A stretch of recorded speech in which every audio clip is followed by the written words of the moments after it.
ತುಮಕೂರು ಲೋಕಸಭಾ ಕ್ಷೇತ್ರ ಎಸ್ ಸ್ನೇಹಿತರೆ, ಕರ್ನಾಟಕದಲ್ಲಿ ಅತಿ ಹೆಚ್ಚು ಕುತೂಹಲವನ್ನು ಹುಟ್ಟಿಸಿರುವಂತಹ ಒಂದು ಕ್ಷೇತ್ರ ಅಂದರೆ ಅದು ತುಮಕೂರಿನ ಲೋಕಸಭಾ ಕ್ಷೇತ್ರ. ಯಾಕಂದರೆ ಈಗ ಹಾಲಿ ಸಂಸದರಾಗಿರುವಂತಹ GS ಬಸವರಾಜ್ ಇಲ್ಲಿಂದ ನಿಲ್ಲೋದಿಲ್ಲ ಎನ್ನುವಂಥ ಒಂದು ಹೇಳಿಕೆಯನ್ನು ನೀಡಿದ್ದು ಭಾರಿ ಕುತೂಹಲಕ್ಕೆ ಕಾರಣವಾಗಿದೆ. ಅದೇ ಕಾರಣದಿಂದ BJP ಇರಬಹುದು, ಕಾಂಗ್ರೆಸ್ ಇರಬಹುದು, JDS ವಲಯದಲ್ಲಿ ಅಲ್ಲೋಲ ಕಲ್ಲೋಲವನ್ನೇ ಸೃಷ್ಟಿ ಮಾಡಿದೆ. ಅದರಲ್ಲೂ ಕೂಡ ಹಲವಾರು ಹೆಸರುಗಳು ಈಗ ಮುನ್ನೆಲೆಗೆ ಬರ್ತಿದೆ. ಹಾಗಾದರೆ ತುಮಕೂರಿನ ಲೆಕ್ಕಾಚಾರ ಏನು, ಜನರ ಮನಸ್ಸಿನಲ್ಲಿ ಏನಿದೆ, ಪ್ರಮುಖ ನಾಯಕರುಗಳು ಯಾರು, ಅದೆಲ್ಲವನ್ನು ನಿಮ್ಮ ಮುಂದೆ ಇಡುವಂಥ ಕೆಲಸವನ್ನು ನಾವು ಮಾಡ್ತೀವಿ.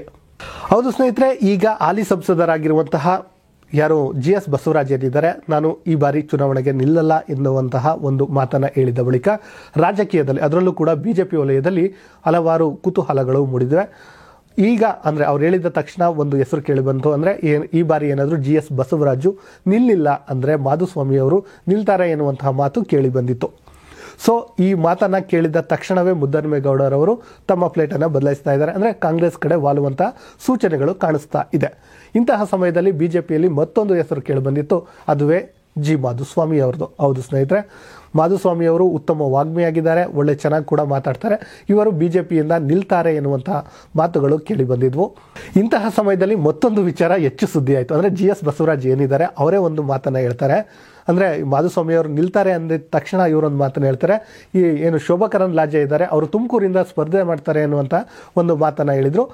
ಅದಾಗ ಅಂದರೆ ಒಂದು ರೀತಿ ಒಂದು ಗೊಂದಲ, ಅಂದರೆ ನಿಜವಾಗ್ಲೂ ನಿಲ್ತಾರಾ ಎನ್ನುವಂಥ ಒಂದು ಸುದ್ದಿ ಹೆಚ್ಚಾಯಿತು. ಅದಾದ ಮೇಲೆ ನಿಮ್ಮೆಲ್ಲರಿಗೂ ಗೊತ್ತಿದೆ, V ಸೋಮಣ್ಣನವರು ಕೂಡ ತುಮಕೂರಲ್ಲಿ ನಿಲ್ತಾರೆ ಎನ್ನುವಂಥ ಮಾತು ಕೂಡ ಕೇಳಿಬಂದಿತ್ತು. ಅದಾದ ಮೇಲೆ ಅವರನ್ನು ರಾಜ್ಯಸಭೆಗೆ ಕಳಿಸುವಂತಹ ಕೆಲವೊಂದು ಮಾತುಗಳು ಕೇಳಿಬಂದು ಅದರಿಂದ ಸೋಮಣ್ಣನವರು ಸೈಲೆಂಟ್ ಆದರು. ಅದಷ್ಟೇ ಹೇಳಿದರು, ಸೋಲೋ ಅಂತ ಯಾವುದಾದ್ರೂ 3 ಕ್ಷೇತ್ರ ಇದ್ದರೆ ಕೊಡಿ, ನಾನೇ ಅದನ್ನು ಗೆಲ್ಲಿಸ್ಕೊಂಬರ್ತೀನಿ ಅಂತ ಕೂಡ ಎನ್ನುವಂಥ ಮಾತನ್ನು ಹೇಳಿದರು. ಅಂದರೆ ಕ್ಷಣದಿಂದ, ಅಂದರೆ ಒಂದು ದಿನದಿಂದ ಮತ್ತೊಂದು ದಿನಕ್ಕೆ, ಮತ್ತೊಂದು ದಿನದಿಂದ ಮತ್ತೊಂದು ದಿನಕ್ಕೆ ಹೊಸ ಹೊಸ ಹೆಸರುಗಳು ಕೇಳಿ ಬಂದಿದ್ದು ಭಾರಿ ಕುತೂಹಲವನ್ನೇ ತುಮಕೂರಿನ ಲೋಕಸಭಾ ಕ್ಷೇತ್ರ ಉಂಟು ಮಾಡಿದೆ.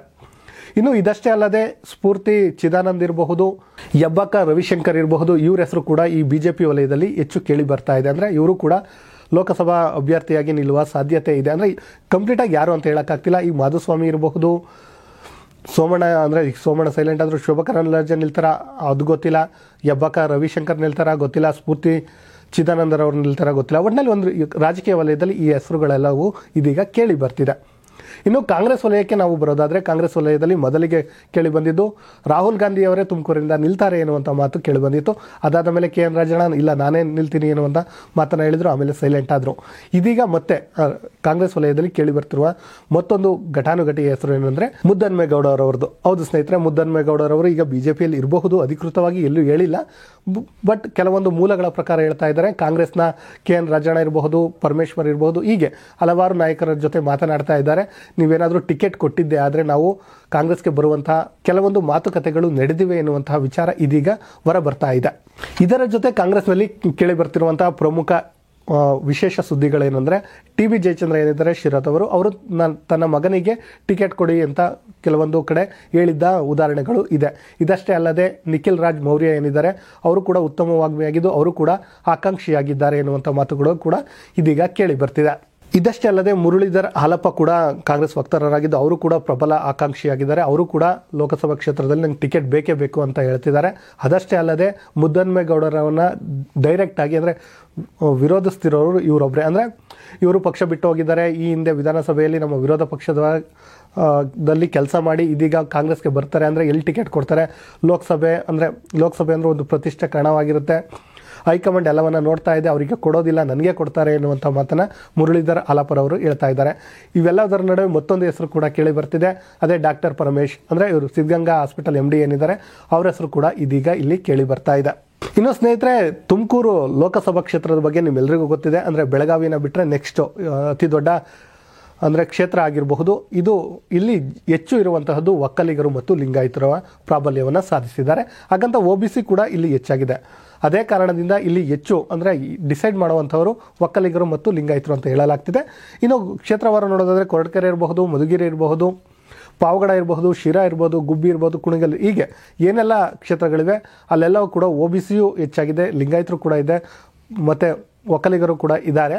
ಮುದ್ದನ್ಮೇಗೌಡರವರು ಬಂದರೆ ಕಾಂಗ್ರೆಸ್ಗೆ ಒಂದು ರೀತಿ ಪ್ಲಸ್ ಪಾಯಿಂಟ್ ಅಂತ ಕೆಲವರು ಹೇಳ್ತಾ ಇದ್ದಾರೆ. ಬಟ್ ಕೆಲವರು ಅದನ್ನು ವಿರೋಧಿಸ್ತಿದ್ದಾರೆ. ಈ ಮುರಳೀಧರ್ ಹಾಲಪ್ಪ ಏನಿದ್ದಾರೆ ಅವರೇ ವಿರೋಧಿಸ್ತಾ ಇದ್ದಾರೆ. ಯಾಕಂದರೆ ಅವರು ಈಗ ಆಲ್ರೆಡಿ ಟಿಕೆಟ್ ಸಿಗಲಿಲ್ಲ ಅಂತಲೇ ವಾಪಸ್ ಹೋಗಿದ್ರು. ಮತ್ತು ಟಿಕೆಟ್ಗಾಗಿ ಬಂದರೆ ಇವ್ರದ್ದು ಎಷ್ಟು ಒಂದು ಪಕ್ಷ ನಿಷ್ಠೆ ಎನ್ನುವಂತಹ ಮಾತನ್ನು ಇವರು ಹೇಳ್ತಾ ಇದ್ದಾರೆ. ಇನ್ನು ಬಿ ಜೆ ಪಿಯಲ್ಲಂತೂ ಇನ್ನೂ ಯಾವುದು ಕನ್ಫರ್ಮ್ ಆಗಿಲ್ಲ. ಹಲವಾರು ಹೆಸರುಗಳು ಕೇಳಿ ಬರ್ತವೆ. ಶೋಭಾ ಕರಂದ್ಲಾಜೆ ಇರಬಹುದು, ಮಾಧುಸ್ವಾಮಿ ಇರಬಹುದು, ಸ್ಫೂರ್ತಿ ಚಿದಾನಂದ್ ಇರಬಹುದು, ಹೀಗೆ ಹಲವು ಹೆಸರುಗಳು ಕೂಡ ಕೇಳಿ ಬರ್ತವೆ. ಒಟ್ಟಾರೆಯಾಗಿ ಹೇಳೋದಾದ್ರೆ ಸ್ನೇಹಿತರೆ, ಇದೀಗ ತುಮಕೂರು ಲೋಕಸಭಾ ಕ್ಷೇತ್ರದಲ್ಲಿ ದಿನಕ್ಕೊಂದು ಹೆಸರುಗಳು ಕೇಳಿ ಬರ್ತಾ ಇದೆ. ಒಂದು ರೀತಿ ಚುನಾವಣಾ ಕಾವು ರಂಗೇರ್ತಾ ಇದೆ. ಒಟ್ಟಿನಲ್ಲಿ ಇನ್ನೊಂದು ಸ್ವಲ್ಪ ದಿನದಲ್ಲಿ ಇದೆಲ್ಲದಕ್ಕೂ ಬ್ರೇಕ್ ಅಂತೂ ಬೀಳುತ್ತೆ. ಹಾಗಾದರೆ ಸ್ನೇಹಿತರೆ, ತುಮಕೂರು ಲೋಕಸಭಾ ಕ್ಷೇತ್ರದಿಂದ ಯಾರು ಸಂಸದರಾಗಬೇಕು, ಬಿ ಜೆ ಪಿಯಿಂದ ಕಾಂಗ್ರೆಸ್ನಿಂದ ಯಾರು ನಿಲ್ಲಬೇಕು, ಇನ್ನು JDS ಯಾರಿಗೆ ಸಪೋರ್ಟ್ ಮಾಡುತ್ತೆ, JDSನ ಒಲವೇನು, ಅದೆಲ್ಲವನ್ನು ನೀವು ಕಾಮೆಂಟ್ ಮೂಲಕ ತಿಳಿಸಿ ಅಂತ ಹೇಳ್ತಾ ಇಲ್ಲಿಗೆ ಈ ವಿಡಿಯೋನ ಮುಗಿಸ್ತಿದ್ದೇವೆ.